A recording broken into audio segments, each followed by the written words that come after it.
Aí, o Gustavo, olha pra mim se tá de boa a live, alguma coisa, aí você manda pra mim, por favor. Ya, que dá sai. Vai sair o gameplay daqui a pouco.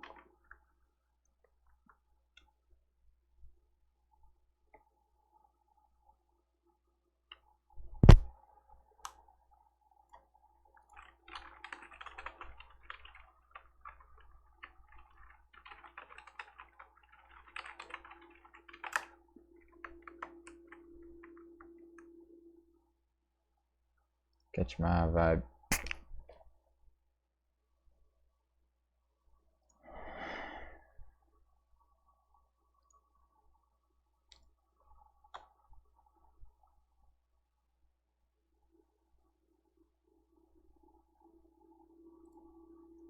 Tudo suave, som sem travar, tudo as pampas. Ai, que isso, mano.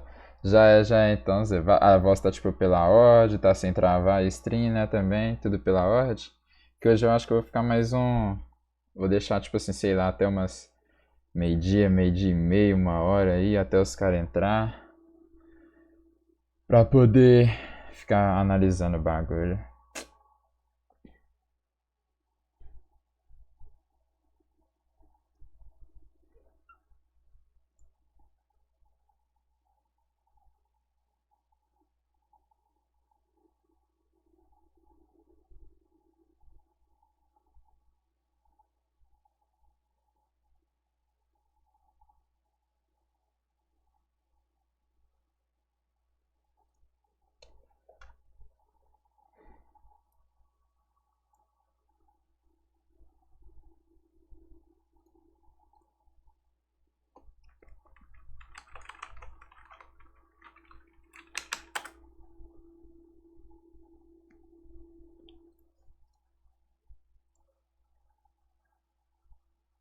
Já é. Valeu então, mano.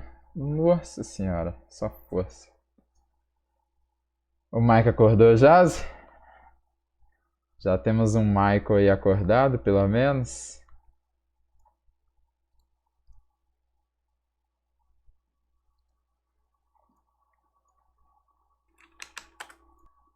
Deixa eu escutar aqui a stream. Deixa eu ver. Já é. Valeu então, mano. Nossa senhora, só força. O Mike acordou já?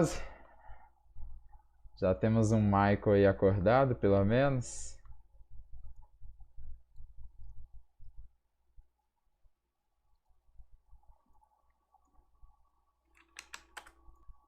Deixa eu escutar aqui a stream. Deixa eu ver. Aí, beleza. O Mike ainda tá no retiro. Ô Zé, ele já saiu como é que... Ah, ele ainda tá no retiro, né? Ele ainda não se dispôs a voltar pro nosso Discord, não, né? Deixa eu ver se já saiu o negócio aqui já. Eita. Vai do jeito que tá carregando aqui. Ah, não. Aqui no PlayStation Brasil acho que não vai sair agora. Acho que deve sair aqui, ó.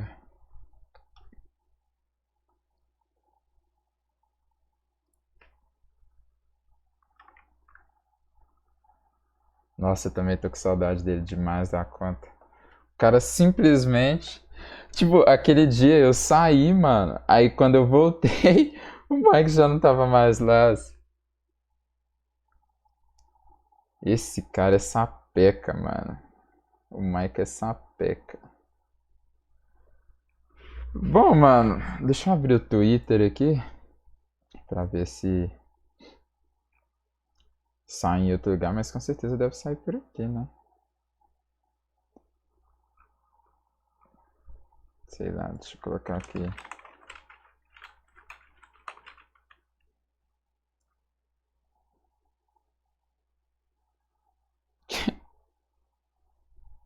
Não, só falando sobre o bundle desse.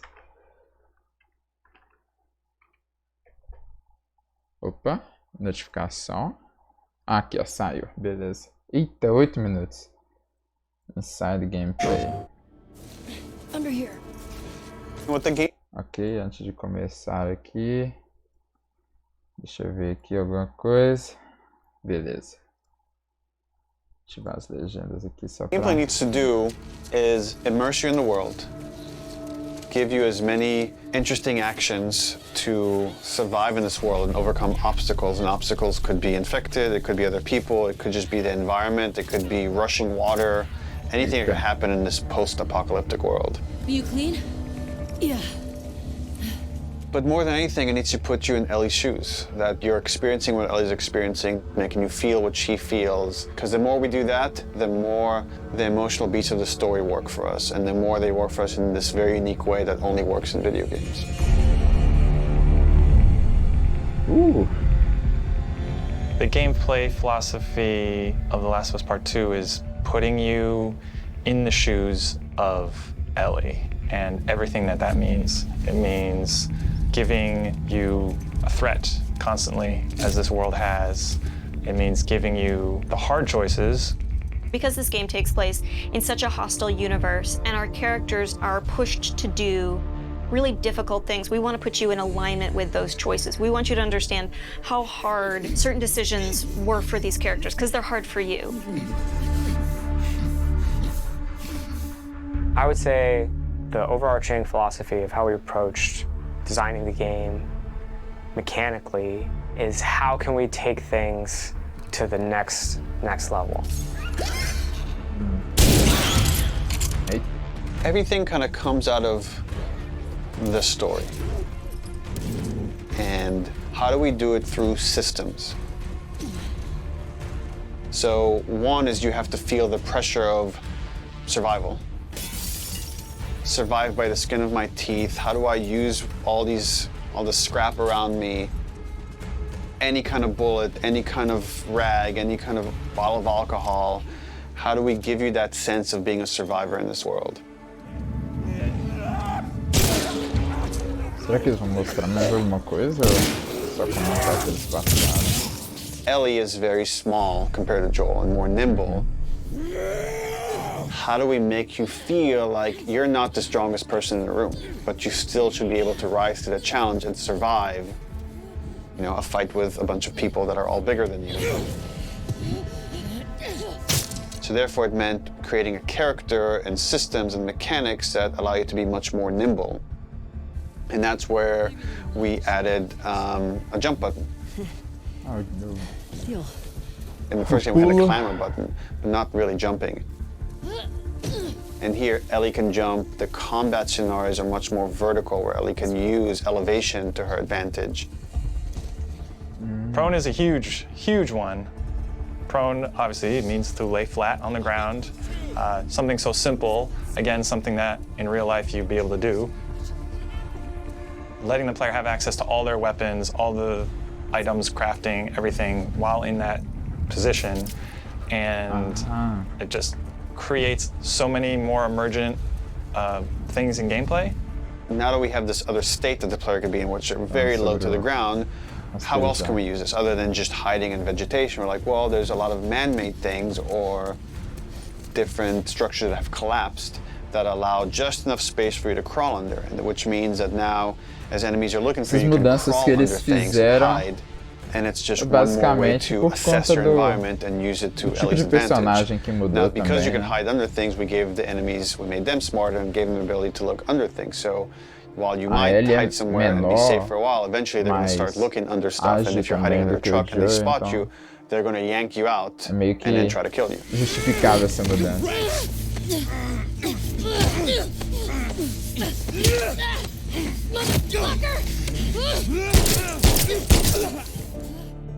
Dodging is a big one because now with dodge, anytime you're in a scuffle, you have a chance to get away.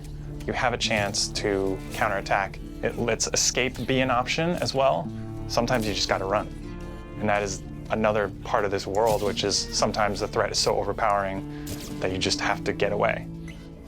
When you are partially hidden, or you're like you're in grass, that means people from afar can see you, but people from closer can kind of see you. they will eventually acquire you. You're not completely hidden when you're in grass. She went into the grass. Watch yourself. And it makes you as a player become much more aware of your surroundings. Jump, prone, dodge, all these things feed into both exploration and combat because it lets us expand the space. The size of spaces can be bigger, the intricacy of spaces can be more complex, and it still works exactly as you would expect. So when it came to our level design, we really wanted to challenge ourselves to make a world that really felt like a real space as much as we possibly could and didn't feel like a series of combat encounters and exploration spaces and then combat encounters that felt like a Hall of Horrors or something, but something that really felt like a space that you could explore that seemed like a legitimate urban environment. And that pushed us to make our level design even more open than it was in the first game, which for us at the time was pretty open. In this game, we've gone so far in making the level design open that there are actually entire story moments, entire combat encounters, like full scripted sequences that you may completely miss. And there are things that we feel like, even though a portion of our player base may never see these things, the fact that when you do encounter them, you feel like you discovered them, it lends them this charm and this magic that I think is unique to games, that, you know, this happened to me because of what I did and what the place I explored to. Super.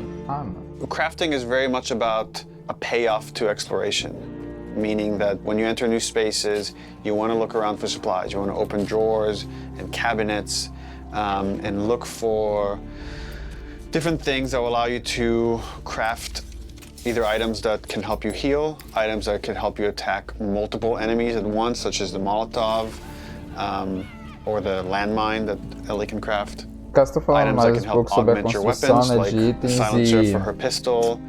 no caso, or craft como que a new kinds exploração of vai ser, ammo. tipo assim, importante, It also gives us tons of interesting mesmo gameplay sendo choices and jogo overlaps de that you can do at mundo any aberto. moment and on Eita, the essa fly. parte aí é nova. We try to be a game that Parece aquele lugar do wants you to make a lot of different Left decisions in Behind. combat as possible. Será And the que way eu vou that jogar? we've expanded the recipe roster and all of the recipes and how they interact with each other is carefully chosen for the different ingredients and making sure that you always have these interesting decisions to make. We put a much stronger emphasis on the importance of the choices you make in the long term for your character. It'll be useful. Through the weapon upgrade system, through the player upgrade system, there aren't enough resources in a single playthrough to fully upgrade your character. The choices that you make, you're going to have to live with. And we wanted to make sure that all of the choices that you made had a really noticeable and tangible effect on the way that you play. deixar as coisas mais notáveis, no caso, quando você upar alguma coisa vai ficar bem... You feel a greater kinship with Ellie Você because vai meio you que are living with sentir a decisions that melhoria, you've already muito made. mais do You- que, por you exemplo, no are primeiro. continuing this through line of her journey through this world, and the moment-to-moment gameplay is influenced by that in a way that we haven't before. The realization that your choices have these long-term consequences is very much like the nature of the narrative of the game. And I'm happy that the mechanics are supporting that. Doido. Beleza. É isso. Inside the game. Qual é, mano? Beleza? Eita.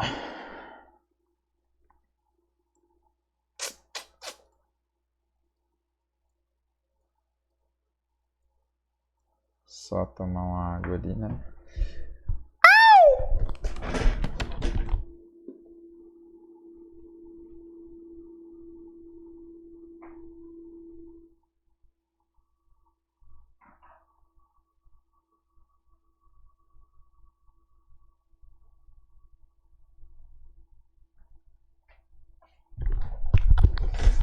Ai.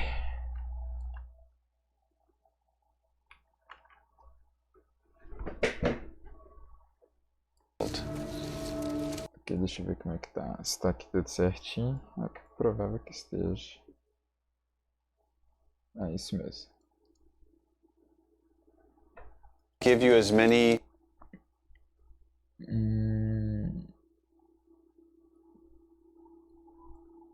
interesting actions to survive in this world and overcome obstacles. And obstacles could be infected, it could be other people, it could just be the environment, it could be rushing water, anything that could happen in this post-apocalyptic world. Are you clean? Yeah. But more than anything, it needs to put you in Ellie's shoes. That you're. Bom, hoje não teve, tipo, muita coisa. Muita coisa. Nada demais, né, no caso. É.